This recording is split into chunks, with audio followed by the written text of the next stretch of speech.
I first met Daniel when I needed a roommate to share rent in a small two-bedroom apartment. Rent prices were high and I couldn't afford to live alone. Daniel responded to my post, and from our first meeting, he seemed like a kind, normal person. He had a polite manner, a friendly smile, and a calm voice. I quickly felt at ease with him, and we decided to move in together. Early on, everything was peaceful. He was tidy and helpful, sometimes cooking meals or fixing small problems around the apartment. It felt like I had found the perfect roommate. In the beginning, living with Daniel was enjoyable. We both had jobs in the same part of town. He worked at a little bookstore, and I worked at a nearby coffee shop. In the evenings, we'd watch movies together or share stories about our day. Occasionally, he surprised me with dinner or offered to cover chores I disliked, like taking out the trash. We split expenses and responsibilities without a problem, and I thought we got along better than most roommates. I appreciated his calm, friendly demeanor, and it made me feel comfortable. For a while, everything seemed perfectly normal. Then, slowly, things started to change. Daniel began coming home later, sometimes looking tired or distant.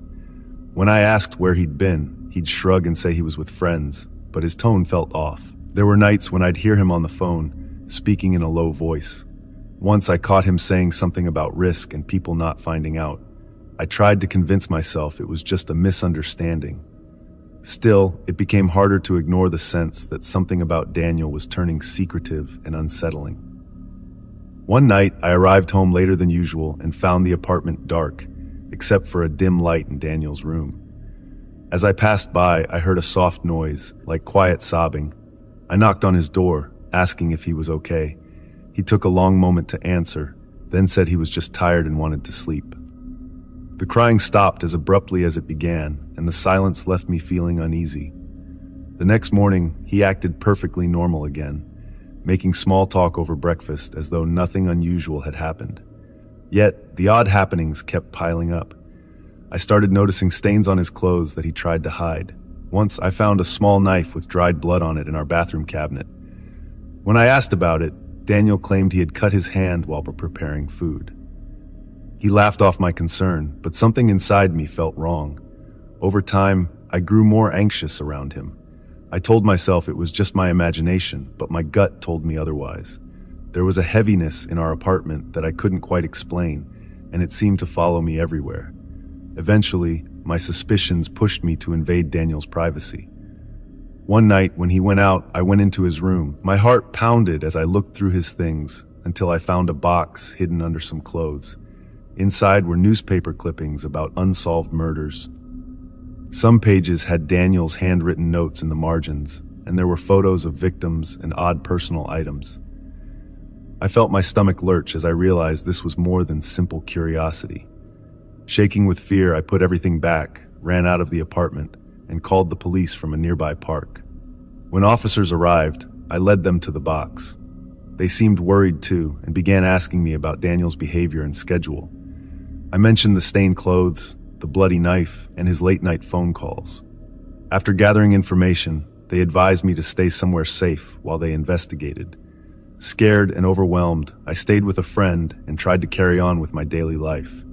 My thoughts, however, were filled with dread and confusion. I couldn't believe my friendly, polite roommate might be involved in terrible crimes, yet the evidence seemed too strong to deny. Days later, the police contacted me again with alarming news. They had arrested Daniel. He was caught trying to dispose of belongings linked to another victim. The evidence from our apartment, plus what he was carrying, connected him to several unsolved murders. I felt both relief and shock, realizing that I had shared a home with a dangerous murderer. Memories of Daniel's kindness clashed with the horrific truth.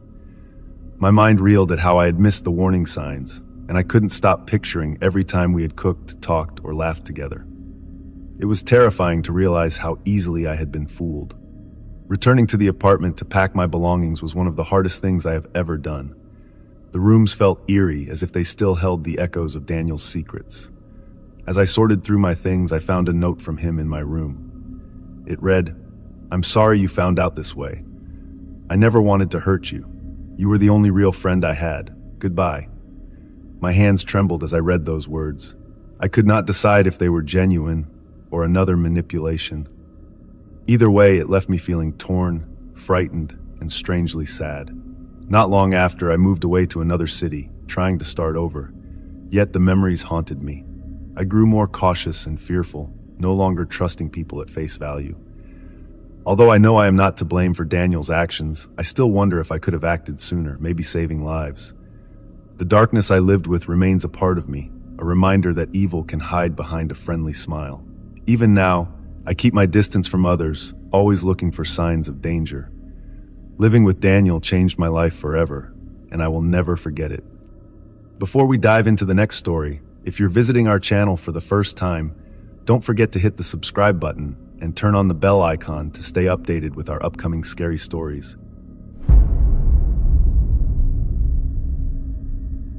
I was 30 when I decided to find a cheaper place to live. My old apartment was becoming too expensive, and I needed a quick solution. One day, I spotted an advertisement for a room in a 3-bedroom house. The rent was low, and the landlord, Mr. Thompson, did not ask many questions. He did not even do background checks.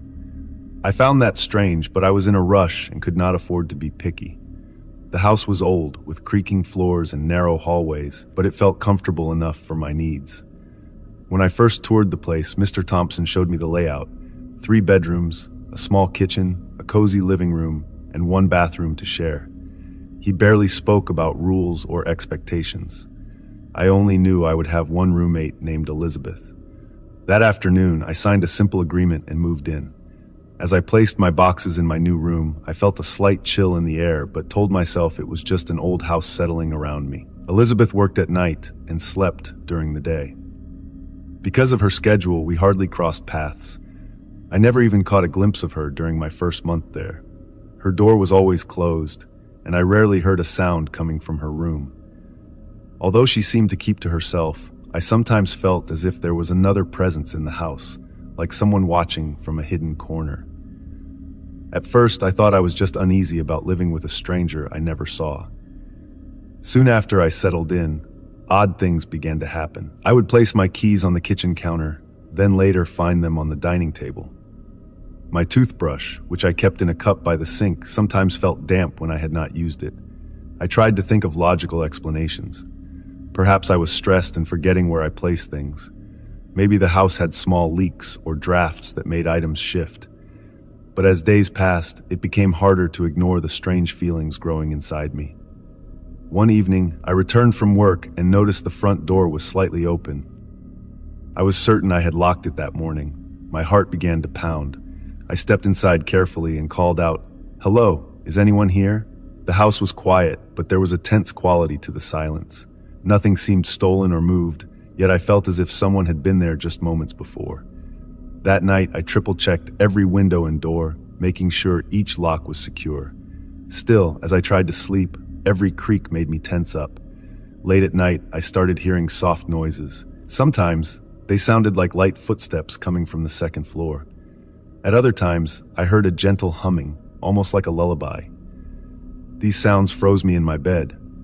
I kept telling myself it was just an old house, but I could not ignore the uneasy feeling crawling up my spine. Even if Elizabeth was home, why would she walk around when she was supposed to be at work? And if she was not there, then who was making those sounds? Then came a Friday night that changed everything. I decided to unwind in the living room with a late TV show.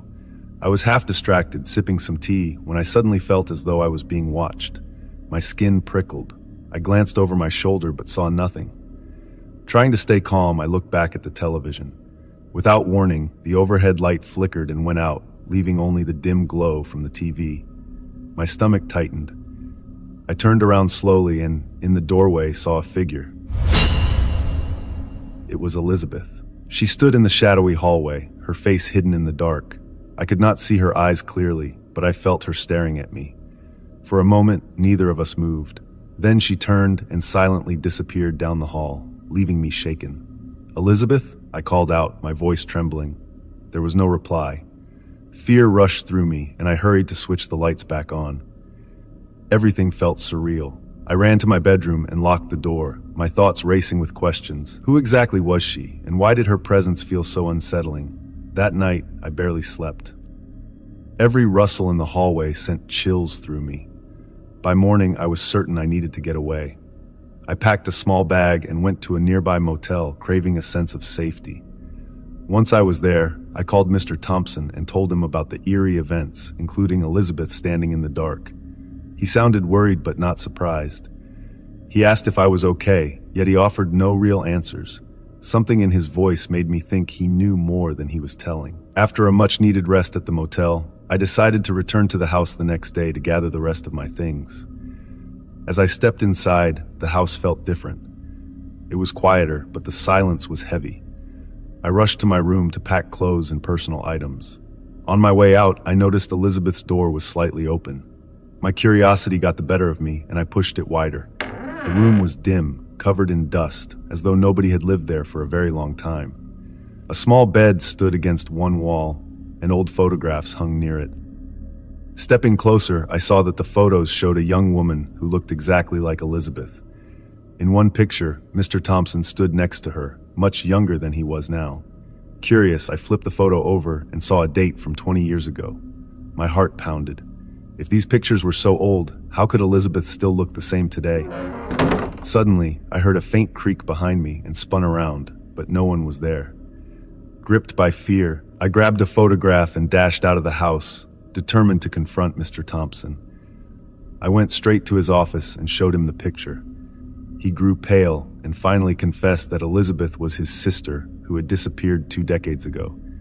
He admitted he kept her room untouched, hoping she might return one day. He could not explain how a person who resembled her had appeared in the house or why she looked unchanged after so many years. Frightened and confused, I took my things and left, vowing never to return.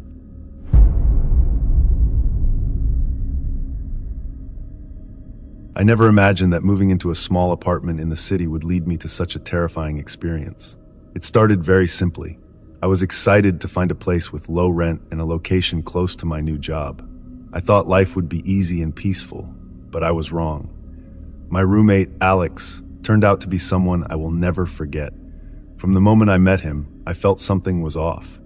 He was tall and thin, with eyes that seemed to look far beyond me, as if he saw things I could not. In the beginning, I told myself he was just shy or preferred solitude. He spent almost all his time in his bedroom with the door locked. He rarely came out, and when he did not speak much. For a while, I tried to believe that we simply had different habits, and that living together would become more comfortable over time. But it did not. At night, I sometimes heard Alex whispering. The sounds were soft at first, like he was on the phone. But as the nights passed, these whispers became louder and more urgent, as though he were in deep conversation with someone, or something, that was not in the room. I told myself not to worry. Perhaps he was just watching scary movies or practicing lines for a play. I tried to ignore the growing unease in my stomach. Strange odors began to drift from Alex's room. It started as a mild, unpleasant smell, but soon became so strong that I could not pretend it was normal.